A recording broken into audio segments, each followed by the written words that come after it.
from the University of Indianapolis. I have Mandy Moore from Eastern Kentucky University, and I have Lauren Smith from Path for Success. Lauren is going to speak a lot this evening about the recruiting process and asking them the questions, and I'm going to sit back and watch with the rest of you. Lauren, go ahead and take it all on. Awesome. Thank you both for joining us. I know your lives are quite busy and you have a lot to do, so I appreciate you taking the time for the next 30 minutes or so to just answer some of these questions and really help educate the people watching and the folks who will tune in later to this YouTube video and podcast. So we do appreciate your time. Um, I have a couple questions that we want to go over. I know people can send in questions as well through YouTube. So as we get those questions, I will stop and ask those as well. But first, Mandy, I'll start with you. A lot of this conversation tonight will be based on June 15th. And I know both of you being at the D1 and D2 level, some of the rules are different. But Coach Moore, what advice would you give a junior golfer preparing for the June 15th date? Yeah, so for Division One, we can talk to the rising junior class starting June 15th, but it's only text, email, phone calls. We can't talk in person until August 1st, which I'm not sure why they haven't matched those dates up yet, but anyway, so I think my main advice would be to stay patient and to do your homework and make sure you're taking the time to find the right place for you.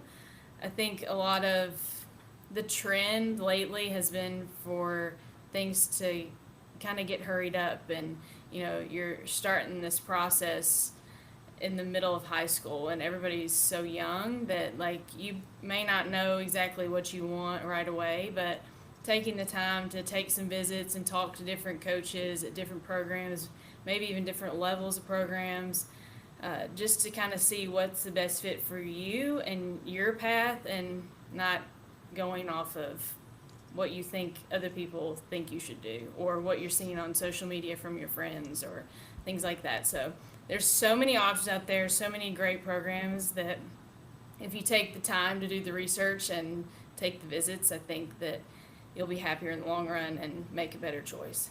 Definitely. And Andy, I'll give that question to you too. I mean, you can explain a little bit being at the D2 level and coaching the men's and women's golf programs.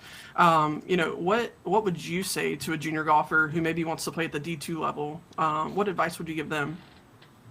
Yeah, like Mandy says, very similar, right? Obviously, June 15th, we can start communicating a little bit. But like I said, I think more importantly, just play in some tournaments, right? Play in a lot of multi-day events, kind of, focus on your game and your score. And as you get into this process a little bit, obviously you'll start to chat with other coaches, you'll chat with, either former friends that have moved on to the collegiate level or whatever, and try to get a sense of where would you like to play, what level. Like Mandy said, there's so many schools out there, and big, small, and everything in between. There's really good teams at every level as well. So I think trying to figure out, do you want a big school, big city, more rural, like what gives you the best chance to play well? And there's going to be tons of opportunities at those places. So, but yeah, first and foremost, kind of keep working on your game, because we want to see you compete. Yeah, that's actually my next question. As head coaches of both of your programs, what are you looking for in a player before you even make contact with them? Whether it's results, rankings, academics. Andy, I'll let you answer first. What do you really look for in a kid? Yeah. Well, it's pretty easy initially to you look at rankings, right? Those are pretty accessible for us. So it's a good place to start.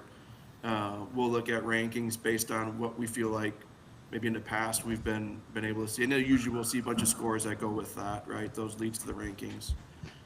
So initially you start there, because once before I'm able to talk to you, I can't really get much academic information necessarily or some other stuff. So Yeah.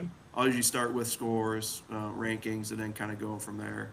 Like I said, academics is a big piece, and then I'm more of a player's coach. I'd like to get a chance to know you a little bit, so the character piece will be pretty big for me. Sure. And Mandy, what do you look for in a player before making contact with them? I mean, what puts them at the top of your list for a grad year? Yeah, I mean, I think in general, some good information to put in kind of your initial emails to coaches would be obviously your scores, but all of your scores are helpful. And like tiering them, I personally think from newest to oldest. Sometimes I'll see their scores from 3 years ago first, and then I have to dig a little for the newer ones. But your at your GPA, your academics. If you're involved in any other activities, like what sets you apart from other players, and the email in general, like include a decent amount of information, but don't go overboard with it. Like a lot of us coaches get a ton of emails, so we probably are more likely to read closely and look closely if it's concise and has the information that we're looking for. Videos are helpful. I personally like to see real-time videos and not just slow-mo videos. Yeah. Both types are helpful. TrackMan data sometimes is good. But any kind of information that we can get that helps us figure out who you are as a player and a person before we can actually see you play would be good to include in that initial email. And make sure if you're copying and pasting and sending the same email to multiple coaches that you take the time to just double check and make sure that the mascot and the coach's names are, one, accurate, but two, up to date, because sometimes a lot of coaching changes happen, and you want to make sure that you have the right people. Yeah, and I think especially this time of year, we harp on that to the clients that we work with. Make sure you take the time. I mean, these coaches you all get so many emails, and me being a former college golf coach, I know the amount of emails I got, as an assistant coach. So weeding through and kind of, choosing which player A versus player B and what took player A to the top versus player B. And can I touch on one of your points? You talk about putting all your scores out there, and I think that's something that a lot of people that we work with maybe try to hide behind bad rounds. Could both of you or one of you touch on? Sure, Andy, go right ahead. Yeah, I mean, like Mandy was saying, like we're gonna find it, right? So you don't have to put it in there, but I promise you, we're gonna find it. Thank you. It would just be better if you told us up front, because we're gonna find it and then we're gonna know why you didn't tell us, and that just doesn't really, it's not good. So, like Mandy said, just send us all of them. I would prefer, like she said, to lead with the most recent ones. 3 years ago, quite frankly, doesn't do much for me. So, it's great if they're good scores, but I'm more curious what you've done recently. Yeah. And then one other point, like she said on the videos, like I don't need the huge production with music and all that stuff. I just like simple swing videos, like down the line, face on. I don't need like off to the side where I can't necessarily get a good angle. And they don't have to be like super crazy, but just a couple of them here and there would be great. Like Mandy said, with some of the TrackMan data would be awesome too, if that's available. But yeah, I love to see those, like in those initial emails, because maybe I haven't had a chance to see you play yet, and it's Sure. just a nice additive that would separate you from a lot of people. Yeah, and to that point too, sorry, Mandy, but if you do see a high score in there, we have kids and parents who both say, "Oh my gosh, this is going to ruin our whole recruiting experience." I try to tell them it's part of the process, but what are your opinions on that? Well, that's what I was gonna say. Like sometimes including the bad ones with the good ones will show, like, can you come back from a bad tournament or a bad round? I mean, Right. maybe you shot 84, but then you came back the next day and shot 74. That looks pretty good to a Right. coach. And including the yardages for the golf course. I've also seen where they'll put kind of what the conditions were. Like, was it windy, rainy? Sometimes that helps. But yeah, I mean, when we're recruiting too, sometimes we don't want to see you struggle, but we also like to see what you do when you struggle. Yeah. That tells us a lot about the type of person you are, the type of player, and can you come back, and are you resilient, and what are you going to do the next day? So having that tells us quite a bit, I think, and can help, even though you think it might hurt. Yeah, sure. And I think you're both, I mean, every college coach is recruiting a player to represent your team, you as a coach, the university, your brand, your logo. And I think that, that's something we harp on too is, it's okay that if you have a tough round, it's how you rebound, it's how you act, it's your emotions on the course. It's all those things that college coaches, and I think you're right, Mandy, of course you want to see the kid that you're recruiting shoot even par for the entire tournament, but how do you come back from that, or how do you learn from maybe a tough tournament and go from there? Hey, Lauren, I have a quick question that just came in on YouTube. Sure. The question says, out of curiosity, has any student reached out to you recently in a way that really stood out, maybe something unique or memorable in how they communicated? I think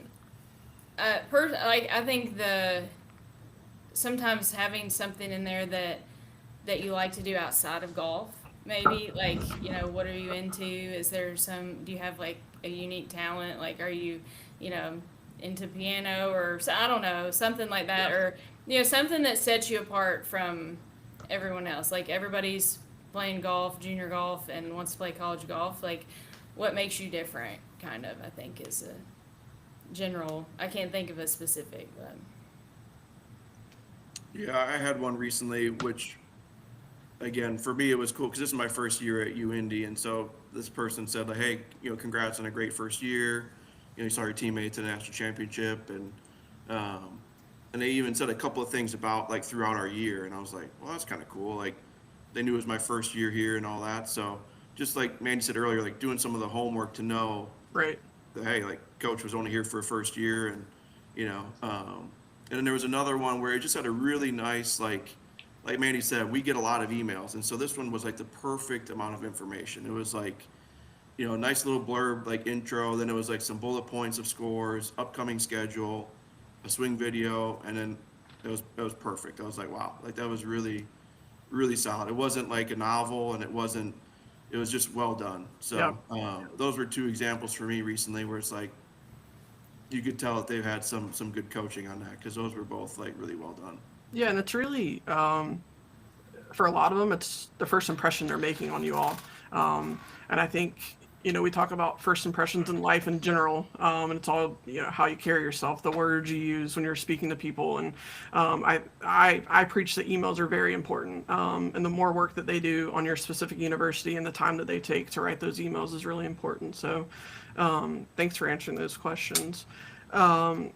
So Mandy, serious recruiting for you obviously goes on year round, but once you can start talking to those players June 15th, what are you doing as a coach to see the kids before that date, though? Are you attending tournaments? Are you looking at social media?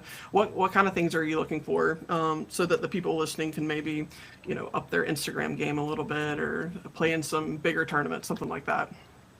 Yeah, I think it's mostly about communication and who we're looking at, which tournaments. There's a few that we go to kind of every year, but if there's players that we're looking for, we'll go watch them if wherever they are, kind of thing. But yeah, just keeping us up to date on what tournaments they're playing in. Just consistent communication is good. Just like, even if it's a quick text, like, hey, I just played in X tournament and I shot this, and this is my next one. Because we get a lot of schedules, and trying to keep up with everybody's is difficult at times. So just a quick reminder, or even if it's something that we're not going to, at least then we know that, hey, they're playing, and you can keep up with their scores online or whatever. Yeah, and you might be familiar with the course they're playing on, or some of the competitors in the field, something like that. So, what about you, Andy? And especially being the head coach of both the men's and women's teams, and your rules maybe being slightly different at the D2 level, what kind of things are you looking for? Yeah, I think you made a good point, right? Like, this summer, right, we'll be able to start kind of communicating with 27s, but in theory, I may have saw a few of them last summer. Sure. And so this summer I might be seeing some 28s just because we're watching, I'm going to be mostly like 26, 27, but like for Mandy and other D1s, I could see them watching like 28s and stuff. So there's a good chance like some of these names like we'll be somewhat familiar with, right, before. And so, yeah, you'll start to see it pop up a little bit more on Instagram, or maybe we're searching them out to follow them. And so I think, again, having some up-to-date stuff on there is nice. Again, having a swing video occasionally I think would be great. And I don't know that you always have to post the scoreboards, but I think that's fine too, because again, there's no hiding that. You're Yeah. showing like what you shot. And so, yeah, I think that would obviously help. But yeah, for me, like, again, this is my first year here now, first full year. So I'm going to start to, I already have a good sense of like some of the good high schools and some of the good younger players. And so, yeah, that would be what I guess I'm starting to look at now as we're getting close to June 15th. Yeah. And can we just, we'll put it out there too. I think so many families, with the NCAA, there's so many rules out there, and it's our job as coaches or, college golf recruiters to kind of help them through the process. I always say, hey, you can send them emails prior to June 15th. They expect you to send emails before. Okay, great. You're both shaking your heads, and that's all I wanted to know. And let the folks listening, hey, you can reach out to them prior to. It never hurts to over communicate. Well, it might hurt to over communicate a little too much, but I just wanted to touch on that. So getting your name out there, even if it's in your sophomore year, is not a bad thing. I think it's just important for them to know that we can't communicate back. Right. So just because you're not getting an email doesn't necessarily mean anything until and maybe you follow up again after June 15th and say, hey, now that we can chat, whatever. But then I think for parents too, knowing that even though we can text and call, even after June 15th, before August 1st, if we see you at a tournament, we can only say hello. Right. Which is super awkward sometimes because you don't want to come across as rude or standoffish, but the more the parents know that it just makes it more comfortable for everyone, and we don't have to have an awkward conversation. But just knowing that I think helps. And then the August 1st deadline for us would be when we can talk in person and then have visits. So that June 15th to August 1st is a kind of an important time frame for us, just that we can start talking to people and get to know you, so that we can then start to narrow our list for who we want to come on visits and things like that. So. Well, real quick, to lighten it up real quick, one of the things I have noticed with coaches on the course is you all are good at hiding. You all find a way to somehow come out of the woods somewhere, and parents don't ever even see you. So I don't know if there's a class that you guys take, but I just wanted to point that out to the parents, that you don't know if they're there. Sometimes they do a great job of making sure they can see the kids play without being seen. Yeah, we talk about that too. And I think as my time as a college coach, the more time I spent lurking, that's a weird word, but lurking and watching from a distance, you learn so much, not about just the player, but about the relationship that player has with their playing competitors, the relationship that player has with their parents, how they treat their playing partners, how they treat their parents. And I think that's something we could probably talk about for a long time, but I think that's a really important part, because like I said earlier, I mean, these coaches' job is they're trying to get the best student athlete to play for them that's an all-around good human being, as well as being a really good golfer too. So yeah, they're really good at hiding. This is a question for both of you, and Andy, I'll let you answer first. Looking back on some of the most successful players you've maybe had play for you, what have they done differently during this time period to really, put themselves at the top of your list, and, shown that they're kind of the one for you? Well, that's a good question. And it can be men's or women's program for you. I mean, you work with both, so. Yeah. Obviously, it's a little bit of for me, it's kind of there's differences, like it's almost case by case, but obviously Yeah. like scores first and foremost are very important. So like Yeah. for me, like I don't get to go recruit internationally in person.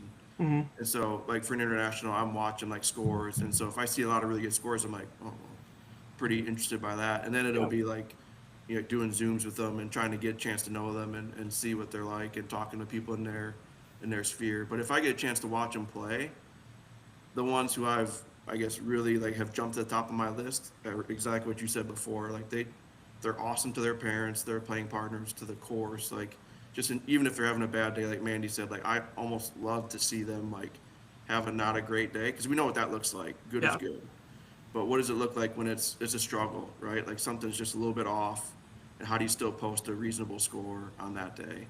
And obviously, like you guys are saying, like with us being there, generally, like we tend to bring out some bad scores occasionally, and so we don't mind that. I think we like to see that, just to see again, how do they handle that. So, but for me, the ones I love to see, like just a little extra tenacity, like you said, a little resiliency. Yeah. Just great to play with. They're just competitive, and those have been the ones who've jumped high on my list. Like when I get a chance to see them in person. Yeah. And Mandy, what about you? Do you have anything to add? Yeah, I think all of what he says is good, but also just in the kind of the interview visit process, the more independent they are in their questions, and are they self-sufficient? Are they asking the question? Do they have questions to ask? How good are the questions? Things like that. Then I've had some that are asked some really thoughtful questions, and you can tell they've taken the time to like prepare for the phone call or the visit, and it's not the parents doing all the talking or asking the questions or answering the questions for them, things like that. But yeah, just in general, kind of, I mean, you're about to go to college and you're going to be doing everything on your own. So the more that you can prepare for that transition, and even in the recruiting process too, I think will help the. Yeah, and I think something we talk about too with our clients is for these high schoolers, this is usually one of the first big decisions they're making in their life. And of course, there will be many big decisions later on in life, but I think choosing a college is, really important. And I think, like you both have said, there's so many choices out there, and it's really about doing the homework, and although it's not fun, doing the research and doing all those things to be seen by all of you. So yeah, absolutely. So another question, and I see the questions rolling in, and I'll get to them. If a student athlete doesn't hear from a coach on June 15th, is that red flag alert, or is there still hope for them? Definitely still hope. But Oh yeah, you go, Mandy. yeah. You go. I mean, I think obviously it's different for different levels of programs and things, but very few programs are making decisions right away after June 15th. So there's still time. And then there's been several occasions where, we may not see someone at all or know about them until later on. We may be at another tournament or a tournament watching someone else and then see, so Yeah. you just never know. And it's never, I don't think it's too late ever to get in the mix, but just because you don't hear back right away doesn't necessarily mean that you're too late or you're out of the picture. Yeah, I think there's this lore that once June 15th hits, my phone's going to start blowing up and coaches are going to be knocking down my door. And, for most of the kids that we work with, I say, don't be too disappointed on, I think June 15th this year is on a Sunday. So, come Sunday evening, I'm like, don't be, too disappointed if you haven't heard from anybody, because the recruiting process is just getting ramped up for them. It's, my belief. So, and Andy, do you have anything to add to that about, us, you said, yes, it's not over, no red flags, but anything else? No, just like what Mandy said, obviously, like for me at the D2 level, like there's certainly no lost hope at that point. So yeah, just, you said, you gotta be patient with us, but obviously reach Yeah. out, like Mandy said earlier, like seeing you be proactive is obviously great. And like she said, it's just the beginning at that point. So Yeah, and so rolling into the next question, what kind of updates are helpful for you? You've got so many kids on your radar. What kind of updates are helpful for you from a student athlete during, starting June 15th, prior to June 15th, everybody. But, especially during their sophomore summer, what kind of updates are y'all looking for? Whether that's you're seeing them in person or you're expecting an email from them. Is there something in particular that you're looking for? Andy, I'll start with you. I think schedule updates is probably the best thing, and Yeah. these are the tournaments I'm playing in, and if there's a change to them, letting us know, Yeah. or like I said, just a quick. If you're already in communication with the coach, just a quick text says, hey, I just played in this, or I'm getting ready to play. Would love to have you come watch, or if you can't make it, I'll let you know how it goes.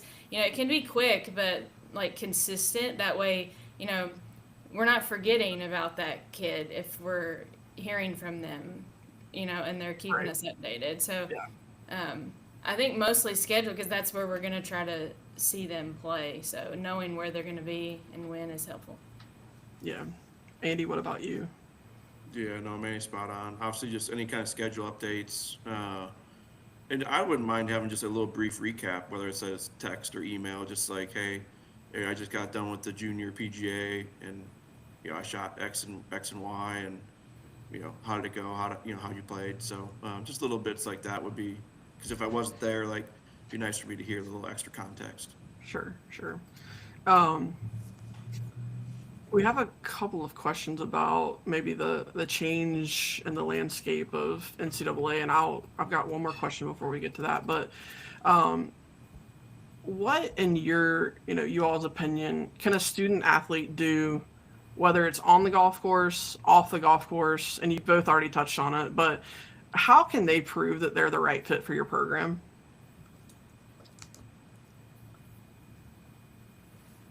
Andy, you want to take that one first? Or you want me to go? You go first if that's cool. I'm happy to, but it's fine. Well, I mean, I think it's like kind of like we've said, like it's a combination of a lot of things. Like it's not just the scores you're shooting, and I think coaches want to see the kind of person you are. Are you a good student? Are you involved in other things? Like, do you play other sports? There's a lot of things, and what can you bring to our team? Like, what kind of qualities do you have as a person that will add to our team? Just a lot of factors, but like I said, after we can speak, just getting to know each other, and it needs to be a good fit on both sides. So, Sure. them getting to know the coaches and us getting to know them just on different levels other than just what they shoot, I think Definitely. is helpful. Yeah, it's hard for me to add too much to that because it's so true. Like we've already talked about watching how they act on the course and Right. how they compete. But then the interactions we have like on the phone or like you said at a visit would be huge. Like to see how that goes. So, but I suppose like Mandy was saying, I think just like to be themselves. Like we want to see like them be themselves, right, and not trying to fake it for certain reasons because it's again we're probably going to be able to figure that out, and so we'd rather them just be themselves, and that's going to be what we want to see. Yeah, and Mandy touched on this earlier, but do you like to see that the kids are controlling their own recruiting process more so than maybe email that looks like it was maybe done by a parent or something like that? Or the email actually comes from the parent. Yeah. Oh, yeah. Red flag, right? Yeah. Well, I mean, yes, like it's hard for us to get to know the kids if they're not the ones communicating. Right. Yeah. And I think too, as a college coach and playing college golf, you really become a family. It becomes your home away from home, right? And whether your coach is young or old or whatever, you look up to them as kind of your mentor while you're there. Coach, all the things. Y'all, I don't think you get paid enough. But that's the great part about Right. the process. If you can enjoy it a little bit, that it can be fun. And Yeah. I hate for it to be stressful for for the kids, and it's like you said, it's a huge decision. So Yeah, and we find that it's a stressful situation, and I know you both know that it's stressful for them and the parents, and that's we try it. You know what I do at Path for Success to try to ease the tensions and just try to educate, and communication is key, and that's kind of what we preach. But okay, and this is one of our last questions that I have, and I'll touch on some of the other questions that we have coming in. With the current landscape and changes going on in the NCAA, including the transfer portal, and Mandy, we talked about this before we started the live. What impact is that having on you all as college coaches looking at these kids during the recruiting process? I've talked to coaches, and I'm based in Pinehurst, North Carolina, and especially in the North Carolina area, I think we have great colleges here, and I'm good friends with a lot of the coaches, and they're having a really hard time kind of finding a balance of what to do right now. Can either of you or both of you kind of touch on that and maybe ease some minds, but also, make sure that everyone's aware of what's going on? Andy, if you want to go first. Me? well, I think the biggest problem is that we just don't know a lot right now, and as coaches, we get frustrated because we're getting a lot of, I don't know what's happening too. And then I know it's frustrating for, the juniors that are, trying to find spots because, we don't know if we're going to have roster. I mean, we think we probably will have roster limits, but what does that look like? Or, will people be allowed an extra year? Will it be grandfathered? I mean, there's just so many unanswered questions right now that it's hard to say for sure what it will look like. Right. So we're just kind of, trying to plan as best we can, but knowing that things could change, and that doesn't really help answer any. No, I think you answered it perfectly, and that's that no one really knows what the heck's going on. And I think every coach right now is trying to do the best they can with the information that they have. And Andy, how are you kind of battling that, both on the men's and women's side? Yeah, battling it a lot, I guess, because if a player has a really good year for me, which happened this year, then they want to hop into transfer portal because they want to play Division One, Yeah. which I understand. Like I said, I've been at that level, so I understand the want to do that. And so, from my standpoint, it's just not going anywhere, right? Transfer portal is going to be here to stay, right? And so it's not great for me, but I'm going to use it to the best of our ability. Yeah. There's obviously lots of people in there. I don't see that slowing down.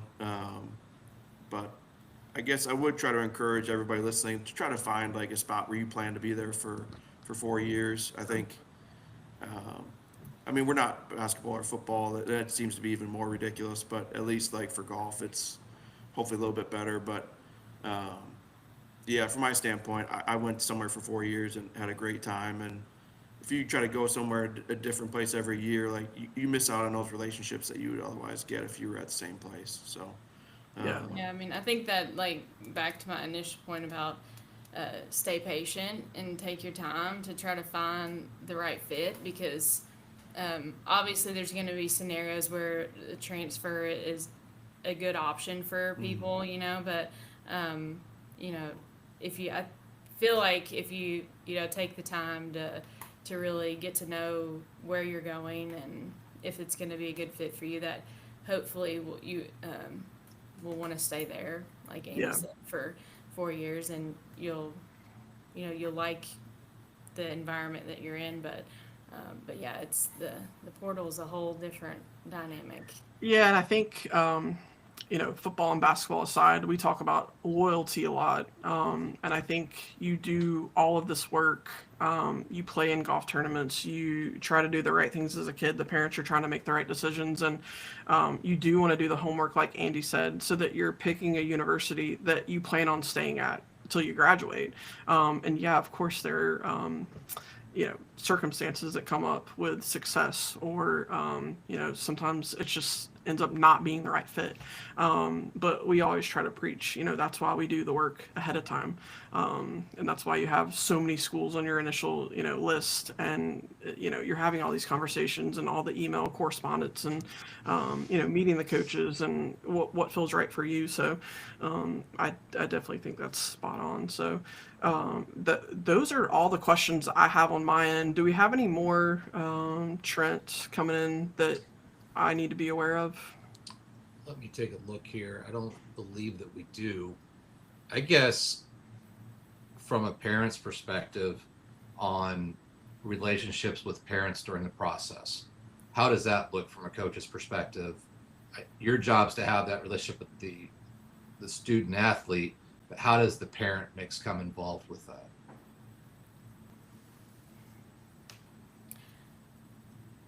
You want to go first, Mandy, or you want Neither me of to? them are going to answer it. That's a hot topic. Trent, that's not a good Well, question. I think, I think we want to get to know the parents just as much as the kids. I mean, because they're probably going to be a big part of, the player's college experience, So, and then like Andy said earlier too, like figuring out the relationship that the player has with their parents is important. And, but like I said, I think it's good to let, as much as you can, let the player do as much as they can themselves, especially when it comes to initial communication with the coaches and, phone calls and questions and things. So, but yeah, I mean, I think it's important. I definitely want to get to know the parents too.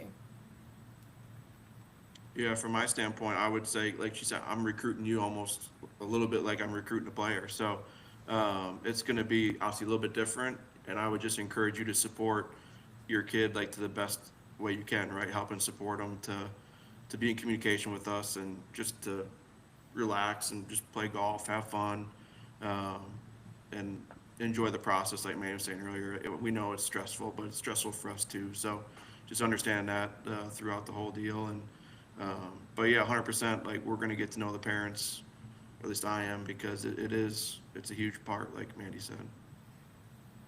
Now, another question I'm curious about, because one of the things I see kids put on their resume or the emails to you or the swing coach's information, or maybe their high school coach's information. Do you reach out to those individuals at all during the process? And what are those conversations like? Well, I think it's good to include that just because it gives coaches another way to find out more information about the student athletes, like what are they, how do they practice, like, how much do they love the game, kind of stuff like that that they would have more of an idea about, how they are in their lessons or, around the golf course kind of things. But yeah, I think including that is good, just gives us another way to get to know them maybe in a little bit different way. Yeah, I would agree. I would say the swing coach, I definitely would like to know who that is, and I definitely try to talk to swing coaches for the players that we're obviously really, really interested in. The high school coach, just thinking back to mine, like I wouldn't have wanted anybody necessarily to call him because he didn't really watch me play much. So I think it's case by case. Like if you know your high school coach is pretty good, then by all means you can share it. But if it's basically somebody who's just there as a caretaker, then it's not that big a deal to list who that is. And throwing up a softball question, if you reach out to a swing coach and you're interested in the things they're doing with the player that you're recruiting or whatever, do you encourage that they keep that relationship, with a swing coach, whether they're coming from 500 miles away or a kid that maybe is 20 minutes from home? How do you both kind of maintain that relationship? Because when I was coaching at Georgia State, we had a big international roster, and that was difficult too because we were sending swing videos, to someone in South Korea or Sweden or Australia or whatever it might be. So what are both of your takes on maintaining that swing coaches relationship through playing college golf? Andy, I support it. Yeah. Yeah, I mean, sorry, Mandy, you can go. No, it's okay. Without getting too much into like how we do things, yeah, I mean, most players, I would say, continue their relationship with their swing coach in Yeah. college. Yeah. We get that question a lot, like how are coaches gonna feel if I'm like, yeah, your head coach is going to be very involved with everything you're doing, but if they've obviously recruited you for a reason and like the game that you're bringing in, so if your relationship is good with your swing coach, it's probably something that they're going to like that you continue on. So That would be a great question to ask on your initial phone call. Write that down, everybody. Because I'd say a lot of coaches may be different on that. That's something that I think that they could ask to get to know like how they do it at wherever X school. Yeah, because everyone, I mean, and we talk about that too. It's you're finding the puzzle pieces, but everyone runs their program differently. And I think you could talk to college golfers throughout the country who have very similar experiences, but they're all doing something a tad different. Whether whether the coach has been at big schools before, if you're at a big school now, if it's, I mean, it depends, and everyone's experience is different, but our hope is that everyone has a positive experience and obviously plays well too. But I think, if I could go back, and I don't know how you both feel, I would do it over in a heartbeat. Because times seemed a lot easier back then. And, we didn't know how good we had it, just traveling and playing on really good golf courses and crappy weather and good weather. But, and the relationships that we made along the way. And I think, for me, those are some of the things that I carry on now. It's, the people that I'm at, whether we were teammates or whether they were on an opposing team and we spent 12 hours with them playing a 36-hole round. So, well, awesome. I'm done with questions. I think Trent is done with questions. I'm just happy to be honest, to have the both of you here. Yeah. It's been helpful because I do believe, like you were talking earlier, is if you're a top 10 player, obviously on June 15th, your phone's probably blowing up. I've talked to a couple of those guys and some of those young female players, and that's the case. But not everybody's going to have that first day option. So I think this is why we wanted to do this, because we want everybody to understand how it's going to start, how it's going to be. And I even learned something tonight. I was unaware about the seeing in person, so that was something new for me tonight. So that's good to know. Yeah, and I thank you both for your time. I know you've both got a lot going on and are probably heavy in the recruiting trail right now. So we wish you both big success this summer on the recruiting trail, and obviously come fall when college golf starts back up. But appreciate your time, and we hope to see you all soon. Thank you for what you guys do for the junior players. Super helpful. Sure. Yeah. Thanks. Thank you so much for having us. I appreciate it. Yes. Yeah. Andy, Mandy, Lauren, thank you. And everyone, thanks for joining us tonight.